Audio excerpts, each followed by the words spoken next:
Hello बच्चों, let's read the question. बच्चों दो स्टेटमेंट दे रखे हैं, पहली और दूसरी। पहले हम चेक करेंगे क्या दोनों स्टेटमेंट ट्रू हैं। अगर दोनों ट्रू हैं तो क्या सेकंड वाली करेक्ट एक्सप्लेनेशन है पहली वाली के लिए। ओके बच्चों, तो पहली स्टेटमेंट में कह रहा है कि electron affinity of fluorine is greater than chlorine. Okay बच्चों, तो फ्लोरीन और क्लोरीन की बात हो रही है। दोनों किसके हैं? ग्रुप 17 के एलिमेंट्स हैं। एक है फ्लोरीन, दूसरा है क्लोरीन। फ्लोरीन की वैलेंशियल कॉन्फ़िगरेशन है 2s2 2p5 और क्लोरीन की क्या होती है? ये होती है 3s2 3p5 बच्चों। ओके, पहले बात हो रही है इलेक्ट्रॉन एफिनिटी की। तो इलेक्ट्रॉन एफिनिटी क्या होती है? It is the amount of energy involved during the gain of electron by an isolated gaseous atom in its ground state.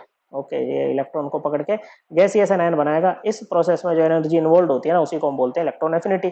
अब ये इलेक्ट्रॉन एफिनिटी आपकी एक्सोथर्मिक भी हो सकती है। ओके, मतलब नेगेटिव भी हो सकती है और पॉजिटिव भी हो सकती है, मतलब एंडोथर्मिक भी हो सकती है। एनर्जी यहाँ पर इवोल्व भी हो सकती है, एनर्जी यहाँ पर एब्जॉर्ब भी हो सकती है।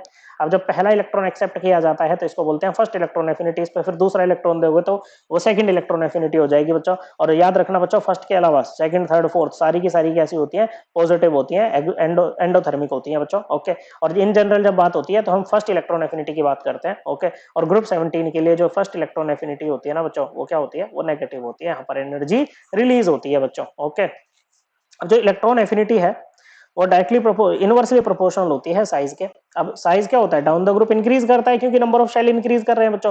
तो फ्लोरीन की ज्यादा होनी चाहिए ना बच्चों क्लोरीन से, मतलब फ्लोरीन के केस में ज्यादा एनर्जी रिलीज होनी चाहिए क्लोरीन से। लेकिन ऐसा नहीं होता है बच्चों। ऐसा इसलिए नहीं होता है क्योंकि यहाँ पर इनकमिंग इलेक्ट्रॉन को 2p सब शेल में जाना है, यहाँ पर इनकमिंग इलेक्ट्रॉन को 3p सब शेल में जाना है। और जो साइज होता है ना वो 3p का ज्यादा होता है 2p से। ओके, यहाँ भी 5 इलेक्ट्रॉन, यहाँ भी 5 इलेक्ट्रॉन। ओके, लेकिन यहाँ साइज बड़ा है तो इलेक्ट्रॉन डेंसिटी कम हो जाएगी बच्चों, और इनकमिंग इलेक्ट्रॉन को यहाँ पर ज्यादा रिपल्शन फेस करनी पड़ेगी। ओके, वहीं अगर इसके केस में बात करें तो कम रिपल्शन है, मतलब इसको ज्यादा वेलकम किया जाएगा। इसीलिए जो इलेक्ट्रॉन एफिनिटी है बच्चों वो किसकी? क्लोरीन की ज्यादा हो जाती है फ्लोरीन से। याद रखिए सभी ग्रुप्स में ऐसा हो रहा है कि जो सेकंड पीरियड एलिमेंट है ना उसकी, सॉरी, जो थर्ड पीरियड एलिमेंट है उसकी सेकंड पीरियड वाले से ज्यादा होती है बच्चों। फिर कहोगे सर ब्रोमीन की तो और ज्यादा होनी चाहिए, वहां तो 4p आ जाएगा, आयोडीन में 5p आ जाएगा। ओके, देखो थर्ड पीरियड के बाद फिर आपका ये जो साइज वाला फैक्टर है ये डोमिनेट करने लग जाता है। यहाँ पर ये कह रहा है कि electron affinity of fluorine is greater than chlorine, तो ये स्टेटमेंट एकदम फॉल्स हो जाएगी बच्चों। ओके, दूसरी बात हो रही है आयनाइजेशन पोटेंशियल की। ओके, देखो इलेक्ट्रॉन एफिनिटी में इलेक्ट्रॉन गेन किया है, आयनाइजेशन पोटेंशियल में इलेक्ट्रॉन निकलेगा। ओके बच्चों, it is the amount of energy required, और ये हमेशा एंडोथर्मिक प्रोसेस होती है। It is the amount of energy required to remove an electron from isolated gaseous atom और आयन। ओके बच्चों, और कौन सा इलेक्ट्रॉन निकालते हैं इसमें? वैलेंस शेल का इलेक्ट्रॉन निकालते हैं बच्चों। और यहाँ पर ये जो आपका आयनाइजेशन पोटेंशियल होता है ना, ये भी इनवर्सली प्रोपोर्शनल होता है साइज के बच्चों। ओके, और डाउन द ग्रुप क्योंकि साइज इंक्रीज कर रहा है तो क्लोरीन की आयनाइजेशन पोटेंशियल कम होती है फ्लोरीन से, और यहाँ पर बिल्कुल भी ये 2p 3p वाला चक्कर नहीं है बच्चों।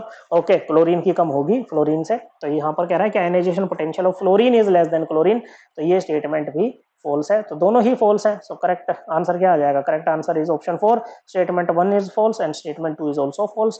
Correct answer option 4। I hope आपको एकदम क्लियर हो गया होगा। थैंक यू बच्चों।